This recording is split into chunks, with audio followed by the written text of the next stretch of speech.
ओम श्री गणेशाय नमः। ओम नमः शिवाय। मीना द्वारा द्वार पर भगवान शिव का परिछन, उनके रूप को देखकर संतोष का अनुभव, अनन्य युवतियों द्वारा वर की प्रशंसा, पार्वती का अंबिका पूजन के लिए बाहर निकलना तथा देवताओं और भगवान शिव का उनके सुंदर रूप को देखकर प्रसन्न होना। ब्रह्मा जी कहते हैं, नारद, तदंतर भगवान शिव प्रसन्नचित हों अपने गणों, समस्त देवताओं तथा अन्य लोगों के साथ कौतूहल पूर्वक गिरिराज हिमवान के धाम में गए। हिमाचल की श्रेष्ठ पत्नी मैना भी उन स्त्रियों के साथ घर के भीतर गईं और शंभु की आरती उतारने के लिए हाथ में दीपकों से सजी हुई थाली लेकर सभी ऋषि पत्नियों तथा अन्य स्त्रियों के साथ आदरपूर्वक द्वार पर आईं। वहां आकर मैना ने संपूर्ण देवताओं से सेवित गिरिजापति महेश्वर शंकर को, जो द्वार पर उपस्थित थे, बड़े प्यार से देखा। उनकी अंग कांति मनोहर चंपा के समान थी। उनके एक मुख और 3 नेत्र थे। प्रसन्न मुखारविंद पर मंद मुस्कान की छटा छा रही थी। वे रत्न और सुवर्ण आदि से विभूषित थे। गले में मालती की माला पहने हुए थे। सुंदर रत्न में मुकुट धारण करने से उनका मुखमंडल उज्ज्वल प्रभा से उद्भासित हो रहा था। कंठ में हार आदि सुंदर आभरण शोभा दे रहे थे। सुंदर कड़े और बाजूबंद उनकी भुजाओं को विभूषित कर रहे थे। अग्नि के समान निर्मल एवं अनुपम, अत्यंत सूक्ष्म, मनोहर, विचित्र एवं बहुमूल्य युगल वस्त्र से उनकी बड़ी शोभा हो रही थी। चंदन अगर कस्तूरी तथा मनोहर कुमकुम के अंगराग से उनके अंग विभूषित थे। उन्होंने हाथ में रत्न में दर्पण ले रखा था और उनके दोनों नेत्र कज्जल से सुशोभित थे। उन्होंने अपनी प्रभा से सबको आच्छादित कर लिया था तथा वे अत्यंत मनोहर जान पड़ते थे। अत्यंत तरुण, परम सुंदर और आभरण भूषित अंगों से सुशोभित थे। कामनियों को अत्यंत कमनीय प्रतीत होते थे। उनमें व्याग्रता का अभाव था। उनका मुखारविंद कोटि चंद्रमाओं से भी अधिक आह्लाददायक था। उनके श्रीअंगों की छवि कोटि कामदेवों से भी अधिक मनोहरिणी थी। वे अपने सभी अंगों से परम सुंदर थे। ऐसे सुंदर रूप वाले उत्कृष्ट देवता भगवान शिव को जमाता के रूप में अपने सामने खड़ा देख मैना की सारी शोक चिंता दूर हो गई। वे परमानंद सिंधु में मग्न हो गईं। अपने भाग्य की, गिरिजा की, गिरिराज हिमवान की और उनके समस्त कुल की भूरी भूरी प्रशंसा करने लगीं। उन्होंने अपने आप को कृतार्थ माना और बारंबार हर्ष का अनुभव करने लगीं। सती मैना का मुख प्रसन्नता से खिल उठा था। वे अपनी दामाद की शोभा का सानंद अवलोकन करती हुई उनकी आरती उतारने लगी। गिरिजा की कही हुई बात को बारंबार याद करके मैना को बड़ा विस्मय हो रहा था।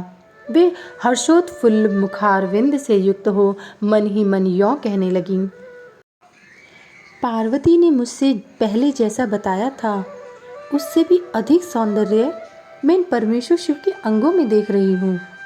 महेश्वर का मनोहर लावण्य इस समय अवर्णीय है। ऐसा सोचकर आश्चर्यचकित हुई मैना अपने घर के भीतर आईं। वहाँ आई हुई युवतियों ने भी वर के मनोहर रूप की भूरी भूरी प्रशंसा की। वे बोली, गिरिराज नंदिनी शिवा धन्य है, धन्य है। कुछ कन्याएं कहने लगीं, दुर्गा तो साक्षात भगवती है। कुछ दूसरी कन्याएं महारानी मैना से बोली, हमने तो कभी ऐसा वर नहीं देखा है और न कभी ध्यान में ही ऐसे वर का अवलोकन किया है। इन्हें पाकर गिरिजा धन्य हो गई।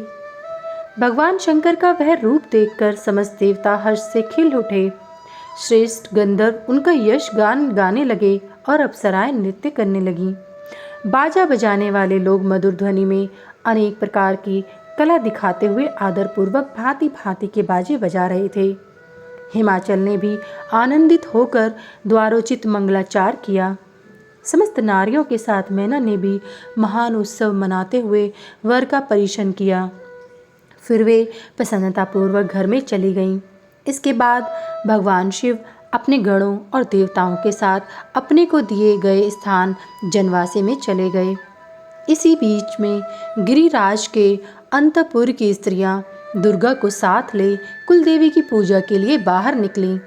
वहां देवताओं ने, जिनकी पलकें कभी नहीं गिरती थीं, प्रसन्नतापूर्वक पार्वती को देखा।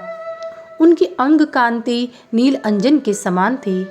वे अपने मनोहर अंगों से ही विभूषित थीं। उनका कटाक्ष केवल भगवान त्रिलोचन पर ही आदरपूर्वक पड़ता था।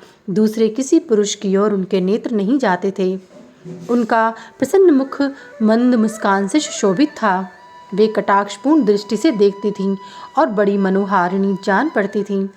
उनके केशों की चोटी बड़ी ही सुंदर थी।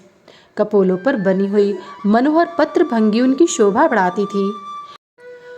ललाट में कस्तूरी की बेंदी के साथ सिंदूर की बिंदी शोभा दे रही थी। वक्षस्थल पर श्रेष्ठ रत्नों के सारभूत हार से दिव्य दीप्ति छिटक रही थी। रत्नों के बने हुए केयूर, वलय और कंकड़ से उनकी भुजाएं अलंकृत थी। उत्तम रत्नमय कुंडलों से उनके मनोहर कपोल जगमगा रहे थे। उनकी दंत पंक्ति मणियों तथा रत्नों के प्रभा को छीन लेती थी और मुख की शोभा बढ़ाती थी। मधु से पूरित अधर और ओष्ठ बिंब फल के समान लाल थे। दोनों पैरों में रत्नों की आभा से युक्त महावर शोभा देता था। उन्होंने अपने एक हाथ में रत्न जड़ित दर्पण ले रखा था और उनका दूसरा हाथ क्रीड़ा कमल से सुशोभित था। उनके अंगों में चंदन, अगर, कस्तूरी और कुमकुम का अंगराग लगा हुआ था। पैरों में पायजेब बज रहे थे और वे अपने लाल लाल तलवों के कारण बड़ी शोभा पा रही थी। समस्त देवता आदि ने जगत की आदि कारणभूता जगत जननी पार्वती देवी को देखकर भक्ति भाव से मस्तक झुका मैना सहित उन्हें प्रणाम किया। त्रिलोचन शिव ने भी बड़ी प्रसन्नता के साथ कनखियों से उन्हें देखा और उनमें सती की आकृति देखकर अपनी विरह वेदना को त्याग दिया। शिवा पर आंखें गड़ाकर भगवान शिव उस समय सब कुछ भूल गए।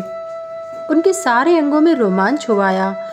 वे हर्ष का अनुभव करते हुए गौरी की ओर देखने लगे। गौरी उनकी आंखों में समा गई थी। इधर कालीपुरी से बाहर जाकर अंबिका देवी की पूजा करने के पश्चात ब्राह्मण पत्नियों के साथ पुनः अपने पिता के रमणीय भवन में लौट आईं। भगवान शंकर भी मुझ ब्रह्मा, विष्णु तथा देवताओं के साथ हिमाचल के बताए हुए अपने नियत स्थान पर प्रसन्नतापूर्वक गए। वहाँ गिरिराज के द्वारा नाना प्रकार की सुंदर समृद्धि से सम्मानित हुए। वे सब लोग सुखपूर्वक ठहर गए और भगवान शिव की सेवा करने लगे। अध्याय 46 समाप्त।